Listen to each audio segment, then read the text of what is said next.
So can a pilot who's had some limited exposure to upset recovery training actually recover from an upset unexpectedly? That's what we went out to try to determine, flying an extra 300L behind a Caravan.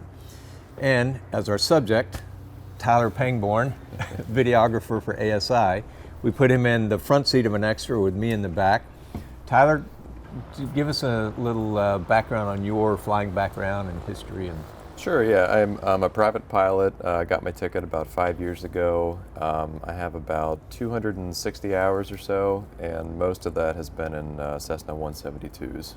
Okay, great. So you are like a perfect candidate for us, because we wanted somebody that had the exposure to it in the extra, which you and I did, and yet relatively low time pilot with 200, 300 hours or so. So you were like our perfect scenario. Yeah, right. Because there's a lot of pilots out there that meet that same criteria.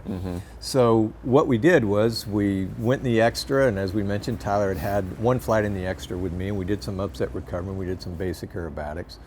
So we jumped in the extra again, and we took off behind a Caravan, and we joined up on the Caravan. We also had a 182 flying photo chase for us.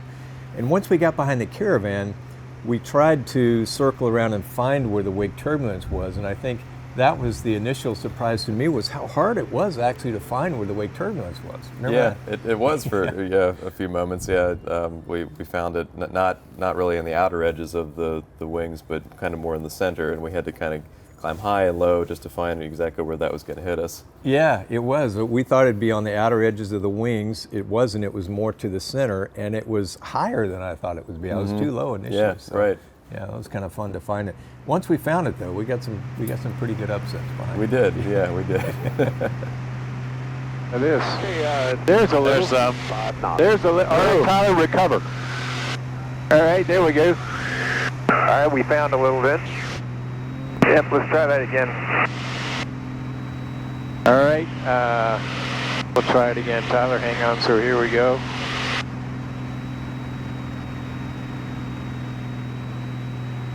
Right about right in here. Lee, we're coming forward to your 39. All right, Tyler, recover. Right there inside.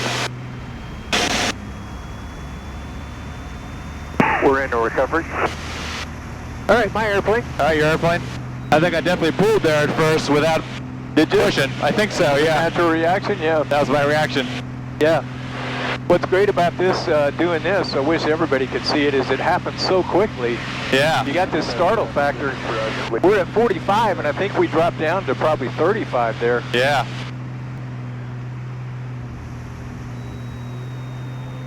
Okay. Recover.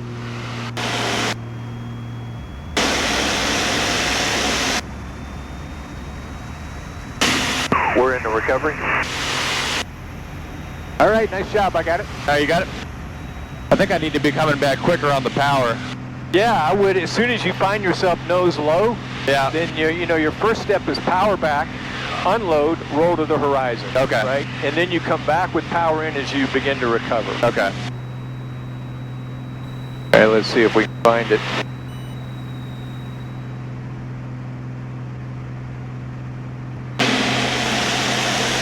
Keep rolling, very nice. Now recover. Very nice. That was a beautiful demo. Nose all the way above the horizon, so you're climbing again. Okay. And power back up. Very nice. Thanks. Yeah, that was a nice recovery, Tyler. What I loved about that was something you've never seen before. No. That was pretty severe, my airplane. Your airplane? That was pretty severe, and it was rolling, and you had to keep with the roll. The worst thing you could have done there was to try to snatch it out of that roll, and you didn't. That was well done on your part. I felt like I wanted to try to snatch it out of that roll. I'm glad you said something, because it helped, knock me back into reality. I can't do that.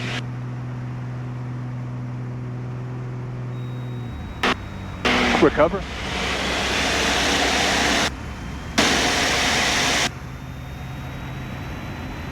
Was that all right? I felt like I was doing something wrong there. You were a little bit slow in the response there, I thought. So remember, when the nose gets low, you're just going to power back, unload, and roll to the nearest horizon. Okay. Right? We're going to come in and try that again. Recover.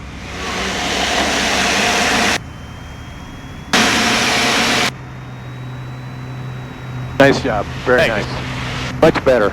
Did you feel like that was better? I did. Yeah, I went through it quicker. All right, Dave, I think from our standpoint, that ought to be enough, but what do you guys think in the video side? We can definitely see progression in Tyler and just the few that he's done here. Yeah, if you feel like we're complete, go ahead and you're released, and we'll see you on the ground. Okay, sounds good. We'll see you guys back. So the first thing we did, I think, looking at the flight was going through there. So once we kind of found, okay, this is where the edge of it's going to be, then we floated into and got a little bit of an upset. And so tell me, what was your, first of all, I think you can tell me that it was a little, I mean, you still knew it was coming, so we had that advantage. You knew at some point you were going to be upset and going to have to recover. Right. But it wasn't as clinical and sterile as the, just single ship with us doing the kind of upset recovery training, right? Was there any kind of startle factor from that you dealt with? I think there still was. I mean, like you said, I had the advantage of knowing it was coming, but there's still, it's hard to prepare you for, suddenly becoming upset and suddenly you're facing, nose down, looking at the ground. I would say there still was that startle factor that I had to overcome. I think the very first time we got into an upset, I still really had to fight that urge to pull the nose back. I think I quickly went to do that and then realized, no, you can't do that. You got to push. And then from there on, I think I was more able to have that immediate response each time. Yeah. I found the same thing, is that it was, once we got into it, we could feel the rocking of the airplane. But then it was kind of surprising how quickly, once you got into the a pretty good heavyweight turbulence, how quickly it would float. Right. Now, I will admit, as the instructor, I was helping it a little bit with some rudder in the back, but just it didn't take a whole lot. So we would get a little rock, and then it would go pretty good. And I saw the same thing as the instructor in the back. The first time you saw it, you were a little slow in the response to that. And the initial response was to kind of pull back, because that tends to be a natural response. And one of the things you learn in upset recovery is that you actually have to push. You want to push and unload the aircraft and then roll to the nearest horizon, which in subsequent times you were doing really well. So I thought that was definitely a learning curve that we saw, a progression. It wasn't extensive. Like even on the first one, you were eventually there. It just took that extra second or so. Right. But yeah, I think it would have taken certainly even longer, or I may not have known what to do at all had we not had that previous flight under our belt, because it's such a natural instinct to want to pull back that you really have to fight. So, I had to be cognizant of that, and really having that extra, for the flight prior to that, just kind of helped me know what to do in that situation. Yeah, and in each of these, the upset was such that we were nose down. And I remember in one particular case, so actually just reinforcing what you said, so in the nose down, your scenario, your typical response is you just want to pull away from the problem, but you actually have to push and roll to the horizon. And so just reinforcing that over and over in your mind. And I guess you're kind of answering our question. That first flight, as limited as it was still helpful to you to see that scenario and to know what you were supposed to do. Yeah, I think it definitely was. And really, I think it's helpful for any pilot who hasn't had that kind of training. It just gives you a different look at, what the airplane can do and how it responds. And I think it just definitely makes you a more confident pilot. I know it did for me. Yeah, I think you're right in that going through this training, it will get you through the startle factor. If you can imagine not ever having any of this training, and you get in a scenario where wake turbulence or whatever, you're suddenly upset, there's a startle factor. You've never seen this before, and you don't really know how to handle it. And so even just an initiation to this, so that, okay, at least I've seen it once, and I know what I'm supposed to do. It may take me a little longer. But then to have the follow-on training where you do it a couple times, like we saw, there's a big difference there. Right, I agree.